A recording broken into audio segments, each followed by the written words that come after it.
Saotran'Andriamanitra isika afaka mifampitotro ambavaka ao anatiny izao fotoana manokana izao ko manasanao am-pitiavana. Raha tsara indrindra izay any an-danitro misaotranao izay afaka miantso ny anaranao.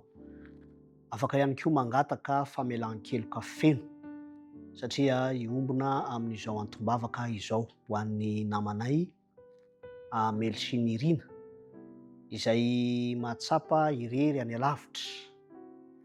Mangataka Tompo mba ahatsapa ny fanatrehanao zany mpanomponao zany ary ahatsapa fitahiana ihany koa amin'izay ataony rehetra ary tombo fatokinanao.